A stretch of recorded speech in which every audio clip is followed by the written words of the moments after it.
दोस्तों आज हम बात करने वाले हैं बंधुत्व जाति वर्ग के चैप्टर तीसरे की, जिसका भाग है 2। हम पहले भाग में हम पूरा जान चुके हैं 1 से 4 तक, और ये इसके सब 7 पार्ट हैं। ये तो ज़्यादा कठिन है नहीं, बहुत आसान है इसको समझना दोस्तों, क्योंकि यहाँ से पेपर में आ सकता है। साहित्यिक स्रोतों का इस्तेमाल।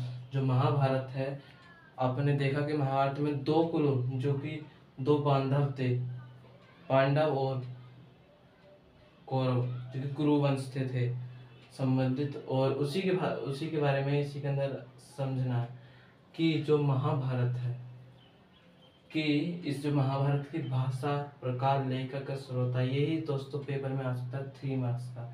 इसलिए आप इसको लिख लेना दोस्तों। सबसे पहले आपको एनसीईआरटी पढ़नी होगी, क्योंकि आपको ये सब एनसीईआरटी में पहले से ही दिया हुआ है, बस आपको ढूंढना है और समझना है। भाषा दोस्तों, भाषा इतिहासकार पता लगाते हैं कि भाषा, मूलतः भाषा इसकी क्या है, तो इसके बारे में पता लगाया। जो इसके कुछ शब्द है ना, जो मनुस्मृति से महाभारत में लिए गए हैं, और जो मूलतः संस्कृत इसकी भाषा है, और प्रकार के बारे में जाने तो किस तरह से लिखी गई है, क्या कोई इसका मंत्र की तरह बताता होगा या फिर संदेश के द्वारा, माध्यम उसी के द्वारा, यही दोस्तों इसके अंदर लिखना है। और फिर लेखक इसका कौन हो सकता है। लेखक कहा जाता है कि भाटसारथी है, और या फिर इसके लेखक कई हो सकते हैं, क्योंकि दोस्तों इतना बड़ा महाभारत एक थोड़ा नहीं सकता है। असल में इसका जो कि कहा जाता है कि वेद व्यास ने इसको लिखा। श्रोता में भी कि इसको सुनाया जाता था, इसको सुनने वाला भी तो कोई होगा, उन्होंने लिखा होगा। जैसे कि वेद व्यास ने लिख दिया कुछ, उनके शिष्यों ने, जो श्रोता सुनने वाले, वो भी लिख सकते हैं। तो ये महाभारत के बारे में साहित्यिक स्रोत का इस्तेमाल मिलता है कि मनुस्मृति से कुछ लिए गए। पहले तो इसके अंदर 10,000 ही श्लोक थे, फिर इसको 10 लाख में कर दिया।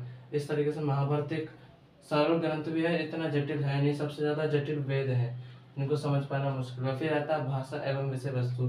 दोस्तों आप इसको लिख सकते हैं, क्योंकि ये पेपर में 3 मार्क्स का आ सकता है, 3 मार्क्स का। 1 मिनट दोस्तों, मार्कर चल नहीं रहा है। 3 मार्क्स का दोस्तों आएगा ये। आपको इसे समझना होगा और इसको पढ़ना होगा पूरी तरीके से। मैं दोबारा समझाऊंगा, आप इसका स्क्रीनशॉट ले लीजिए। अब दोस्तों हम जानते हैं इसका 6.1 भाषा एवं विषय वस्तु। जो भाषा एवं विषय वस्तु में जो चैप्टर है, इसमें समझते हैं कि जो भाषा किस तरह की है और इसके विषय वस्तु क्या है। विषय वस्तु आप जानते होंगे, जैसे आपकी बुक में भी लिखा होगा चैप्टरों के नाम। भाषा आपकी चैप्टर की हिंदी है, और विषय वस्तु क्या है, जिसे लिखा होगा ना, लाइन से लिखा होगा कि ईंटें मन के तथा अस्थियाँ, इस तरीके से लिखी होती हैं। तो उसी के बारे में समझना है दोस्तों इसके अंदर। भाषा एवं विषय वस्तु। भाषा इसकी संस्कृत है। जो महाभारत है वो संस्कृत में लिखी गई, जो कि 2 बांधवों के बीच, पांडव और कौरव, इनके बीच युद्ध का वर्णन है। और फिर इसके 2 जो पेपर में दोस्तों आ सकता है, ज़्यादा इम्पोर्टेंट है नहीं, लेकिन फिर भी आपको पूरा तो पढ़ना ही होगा। संस्कृत, और एक ये कि जो विषय वस्तु इसके किस तरीके से बताया गया है। आपने देखा होगा दोस्तों, आख्यान, कहानियां जैसे आती है ना, कि आपको एक इसी चैप्टर में मिलेगा दोस्तों इतिहास के में, कि जब कुंती, जब जब जो कौरवों ने, जब इनको थोड़ा अलग से एक महल देता, लाक्षा गृह, लाख का बना हुआ गृह, उसमें लच्छा गृह लिखा होगा। लाख का गृह होगा, रेत की तरह होता है कुछ इसी तरीके का। इसी के कहानियों का वर्णन मिलता है। जैसे पांडव, जब पूरा एंड होता है महाभारत का, तो उसके अंदर पांडव जाते हैं हिमालय पर्वत की ओर, और कहते हैं स्वर्ग है वहाँ पे, उसी की तरह से वहाँ पे जाते हैं। फिर इसी के बारे में ये आख्यान है, कहानियों की तरह दर्शाया गया है इसके अंदर। ये महाभारत की आख्यान है, उपदेशात्मक। इसका महत्वपूर्ण अंश है भगवद गीता। भगवद गीता भीष्म पर्व में है, ये आदि पर्व, ये सब अलग, इसमें सिर्फ कहानियों के बारे में है। तो उपदेशात्मक में भीष्म पर्व में मिलता है भगवत गीता का वर्णन। यही है जो 700 श्लोकों से भगवत गीता बनी हुई है ना, वही है।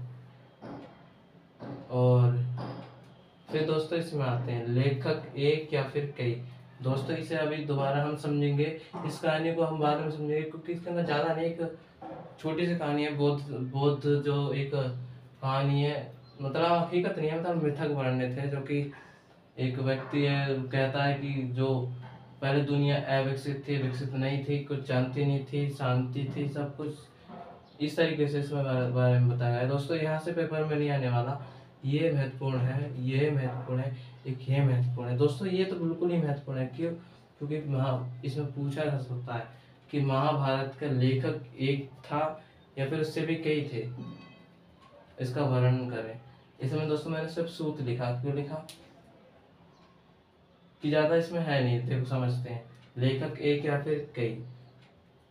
महाभारत है दोस्तों, अब महाभारत में इतना बड़ा कौन कैसे लिख सकता है कि एक ही ग्रंथ को एक ही व्यक्ति तो नहीं लिख सकता।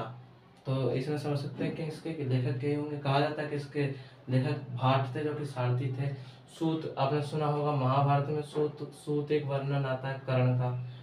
वो सारथी जैसे एक और सारथी हम जान सकते हैं, जो जो एक धृतराष्ट्र थे ना, जो अंधे थे, उसमें संजय हो गए, वो उनको भी सूत कहते थे, सूत जो सारथी होते थे। इस तरीके से दोस्तों हम समझ सकते हैं।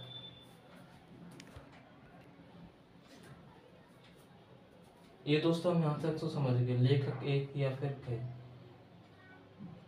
तिथियां, इसमें तिथियां के बारे में समझते हैं दोस्तों कि महाभारत, इसके अंदर एक मनुस्मृति, मैंने पहले ही बताया था, जो महाभारत है वो मनुस्मृति के अंदर जो कुछ जो संस्कृत में लिखे हुए मंत्र हैं वो महाभारत के अंदर भी जोड़े गए। उसी के बारे में दोस्तों इसमें बताया गया है कि 200 ईसा पूर्व से 200 ईस्वी तक तो पुराणों का संकलन हुआ। पिछले वीडियो में आपने, मैं समझता हूँ कि आपने उत्तर दे दिया होगा। भाट सारथी इसमें यही महत्वपूर्ण है। और दोस्तों एक चीज हम समझते हैं कि महाभारत, इसके रचयिता कौन थे? वेद व्यास थे, वेद व्यास। लेकिन दोस्तों आपने एक सुना होगा, आपको इसमें एनसीईआरटी में दिया भी है कि इसके जो रचयिता थे, सबसे पहले जो भगवान श्री गणेश थे, उन्होंने इसको लिखा था। कहा जाता है ना कि अपने दांत को तोड़ के महाभारत की रचना हुई थी। जो कहा जाता है कि सबसे बड़ा ग्रंथ है महाभारत, उसी की रचना गणेश जी ने की थी। इसी के बारे में दोस्तों समझते हैं, फिर आगे बढ़ते हैं। फिर आता है सदस्यता की खोज, इसके अंदर आते हैं दोस्तों। अब मेरठ जिला है, देखो दोस्तों मैंने यहाँ पे लिख भी रखा है, मेरठ जिले के अंदर हस्तिनापुर आज भी वो जगह है। कुरुक्षेत्र भी है हरियाणा में। 1951-1952 में बीबी लाल, उन्होंने वहाँ पर उत्खनन करवाया। तो ये दोस्तों ये पूछा जाता है, ज़्यादा है नहीं, आसान है बिल्कुल, ज़्यादा इसके अंदर कठिन है नहीं। सारे चैप्टर आपके लिए हिस्ट्री का आसान है। आबादी के 2 और 3, वैसे तो 5 स्तर पाए गए, इसमें 2-3 स्तरों का वर्णन किया गया है। जो कि पहला स्तर है, जो कि दूसरा स्तर है दोस्तों, सॉरी, जो दूसरा स्तर है वो कम विकसित है। उसके अंदर पुराने कच्चे मकान बनाए गए हैं, गंदे गंदे पानियों की जगह है। फिर अगला विकसित है, इसके बारे में बताया गया है कि पक्की ईंटों के मकान बन चुके हैं, जैसे जो प्लास्टर ऑफ पेरिस होता है ना, उसी की तरह वहाँ पे सफेदी हो रखी है। इसमें सरकंडे का यूज होता था। अभी हम इसको दोबारा रिपीट करेंगे दोस्तों, इस फिर कहानी पे आएंगे। और एक इस पे आते हैं दोस्तों, इसे पहले समझना जरूरी है। क्या महाभारत एक गतिशील ग्रंथ है दोस्तों? ये पेपर में आ सकता है, तो आप इसका आपको इसका उत्तर हाँ देना पड़ेगा। क्यों? क्योंकि एक तो इसका ये पहले तो 10,000 थे दोस्तों इसके अंदर से लोग, 10,000, फिर इसके बाद 10 लाख हो गए। तो ऐसा हम समझ सकते हैं कि हाँ, इसकी पाठांतर धीरे धीरे बढ़ते गया। तो ये हमें इस प्रकार समझ सकते हैं कि महाभारत में अनेक अनेक रचना होने लगी।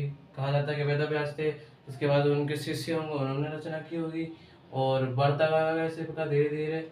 आपको दोस्तों इसके अंदर पूरा ये वर्णन देना है कि महाभारत धीरे धीरे बढ़ता गया, उसके अंदर पाठांतर चैप्टर बढ़ते गए, और फिर इस तरीके से हम समझ सकते हैं कि महाभारत एक गतिशील ग्रंथ है।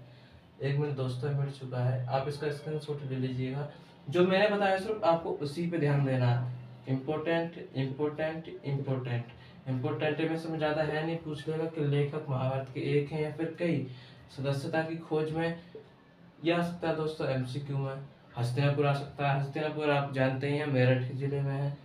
और कुरु जो वंश था उसकी राजधानी हस्तिनापुर कहा जाता है। आबादी के 2-3 स्तर, जैसे पहले तो 5 स्तर थे। पिछली वीडियो में हम विवाह के नियम इन सबों के बारे में जान चुके हैं। यही दोस्तों ज़्यादा इससे आने वाला जिस वीडियो पिछली वीडियो में इसमें इम्पोर्टेंट दिखाया गया है उसको आप समझ लेना। जब तक आप पहले इसका स्क्रीनशॉट लीजिए, फिर मैं इसको आपको दोबारा समझाता हूँ।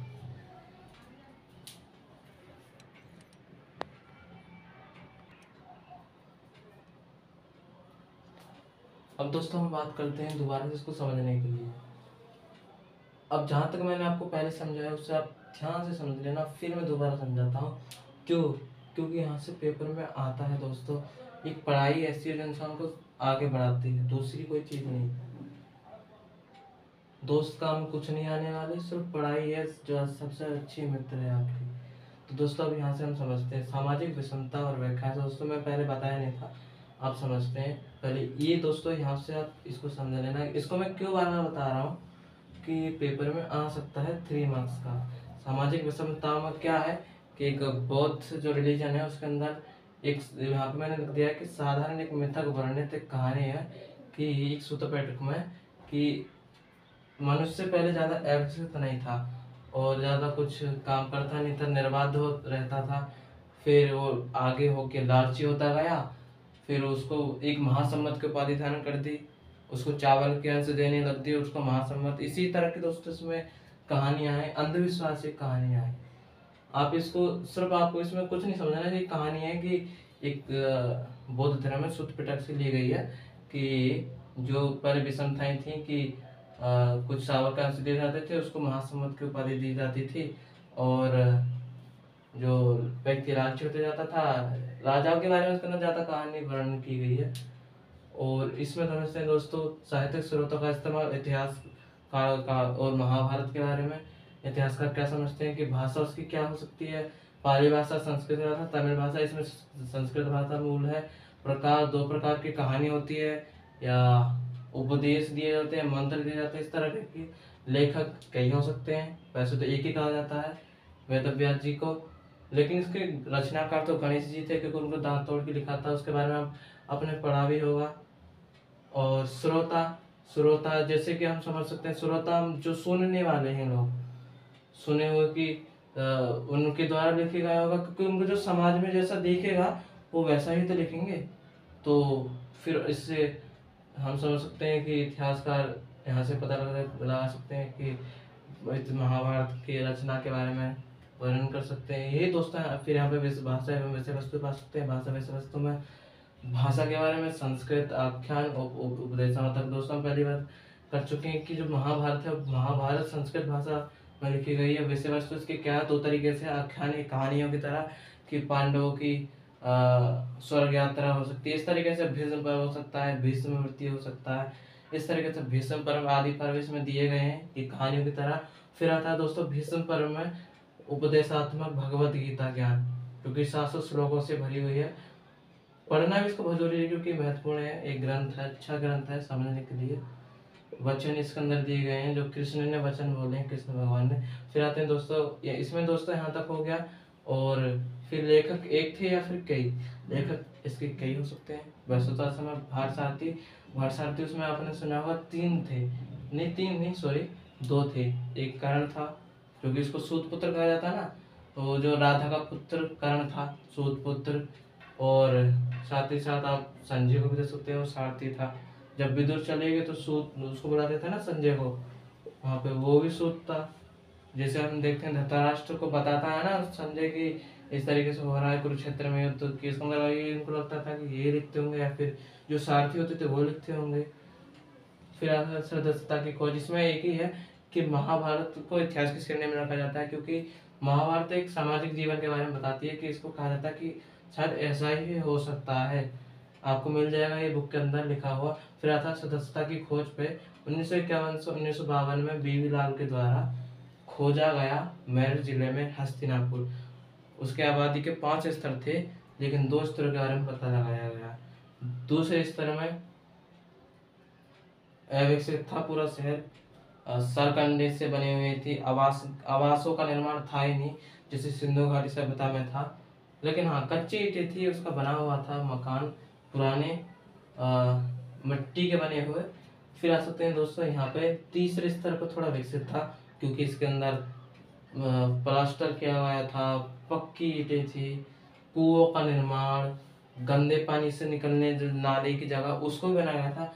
यही इसके 3 स्तर हैं दोस्तों। फिर आते हैं एक महाभारत एक गतिशील ग्रंथ है दोस्तों। मैं इसको बार बार समझाता हूँ कि पेपर में आ सकता है, ये भी इम्पोर्टेंट है, ये फालतू क्वेश्चन है ही नहीं, क्योंकि पेपर में आता है कई बार।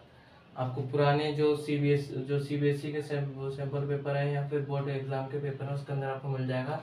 महाभारत एक गतिशील ग्रंथ क्यों, क्योंकि इसके बारे में रचना हुई, इसके बारे में समझ सकते हैं रचना, और इसकी पुनर्व्याख्या की गई, इसके अंदर नए नए पाठ जोड़े गए, अलग अलग से पाठ जोड़े जाते हैं ना। ऐसे आपको टोटल पुराण कितनी है, 18 है ना, तो उसी उससे भी लिए गए इसके अंदर महाभारत के अंदर। और स्कंद पुराण जो ली गई है दोस्तों, ज्यादा सबसे बड़ी जो पुराण है वो स्कंद पुराण ही मानी जाती है। आपको यदि पढ़ना हो तो आप पढ़ सकते हैं, क्योंकि जितना आप पढ़ेंगे उतना आप जानकारी भी पाएंगे इतिहास के बारे में। इसके अंदर स्कंद पुराण के अंदर आपको बौद्ध धर्म के बारे में मिल जाएगा और चंद्रगुप्त मौर्य का इतिहास जानना पड़ जाएगा। स्कंद पुराण क्यों आपको लगता है कि हाँ ये कार्तिक का नाम है, और एक और है स्कंद गुप्त, वहां से भी दोस्तों हम इतिहास के द्वारा समझ सकते हैं कि 18 पुराण है, उसमें ब्रह्म पुराण, भविष्य पुराण, इसमें गरुड़ पुराण, इस तरह के पुराण है, आपको ज्ञान ही मिलेगा यहाँ से। तो महाभारत के बारे में जानते हैं। महाभारत एक गतिशील ग्रंथ है, इसकी बार बार पुनर्व्याख्या हुई, और साथ ही साथ इसके अंदर नए नए नृत्य और कथाएं जोड़े गए।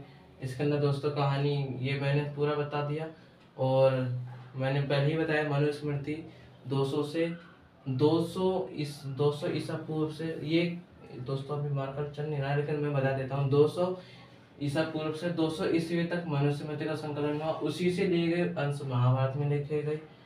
तो इससे हम समझ सकते हैं दोस्तों कि महाभारत का लेखक एक नहीं हो सकता, कई हो सकते हैं, लेकिन एक भी हो सकता है, क्योंकि इसके अंदर पहले कहा है कि इस परंपरा के अनुसार महाभारत के रचनाकार वेद व्यास को ही माना जाता है। दोस्तों यहाँ तक आप समझ सकेंगे, आप यहाँ का स्क्रीनशॉट ले सकते हैं दोबारा से, क्योंकि कुछ मैंने यहाँ से मैंने बताया, आप इसको जानना चाहें तो पढ़ सकते हैं, आपको ज्ञान ही मिलेगा, ज़्यादा नॉलेज मिलेगी। और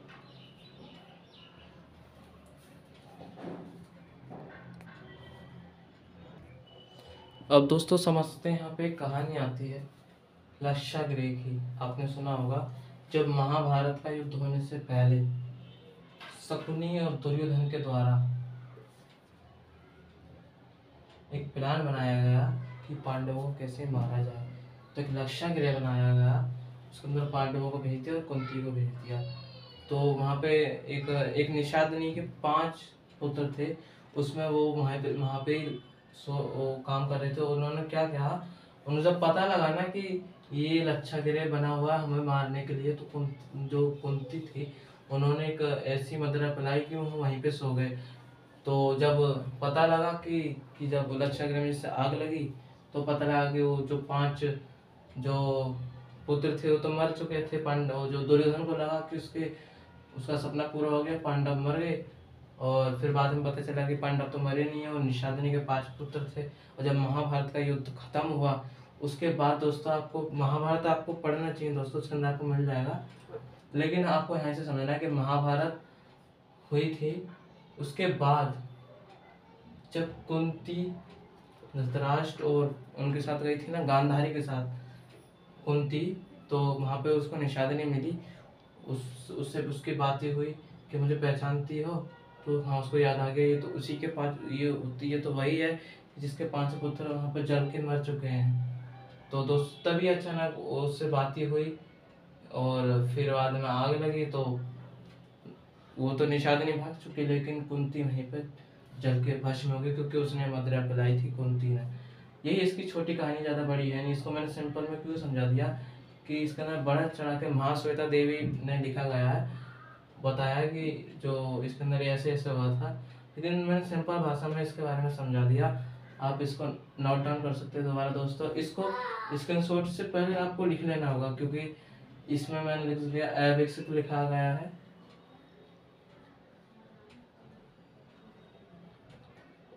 और यहाँ पे विकसित। बस दोस्तों अब इतना ही इस चैप्टर में है, आपको यहीं से पढ़ना होगा, फिर आपको एक कहानी मिल जाएगी इसके अंदर। अब दोस्तों अब यहाँ तक आप समझ सकते हैं, यहाँ पे कहानी हो चुकी है। ये कहानी ज़्यादा अंधविश्वास की कहानी है। ये चैप्टर महत्वपूर्ण है। भाषा विश्वास तो हम जान चुके हैं। संस्कृत भाषा आख्यान उपन्यासात्मक, इससे आगे जो ब्राह्मण ने उसका अधिकार कर लिया और मनुस्मृति के द्वारा उसमें अंश लिए गए, उसी के बारे में इसके अंदर वर्णन किया गया है। महाभारत एक ऐसी ही कहानी हकीकत होगी, इतिहास के शहर में इसको रखा गया है। भारत सारथियों के बारे में, स्वतंत्रता की खोज में, यही सब है जो दोस्तों मैंने पहले ही बता दिया। बीबी राग के द्वारा मेरठ जिले में स्थान की खोज हुई, उसका उत्खनन हुआ। आबादी के 5 स्तर थे, तो दूसरा और तीसरा स्तर में विकसित था।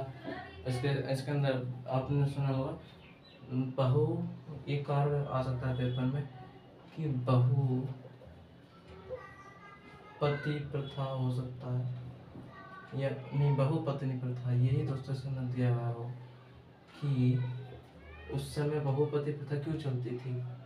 उस समय स्त्रियों की जनसंख्या कम होगी, इसलिए इसके अंदर बताया गया है दोस्तों। एनसीईआरटी में मिल जाएगा आपको। इसके अंदर ज़्यादा महत्वपूर्ण है नहीं, बस आप पेपर में समझने के लिए। ये एक गतिशील ग्रंथ है, इसके बारे में क्या हुई, बस इतना ही दोस्तों इसी वीडियो में। इतना ही दोस्तों इस पेपर में इसी से आएगा। धन्यवाद।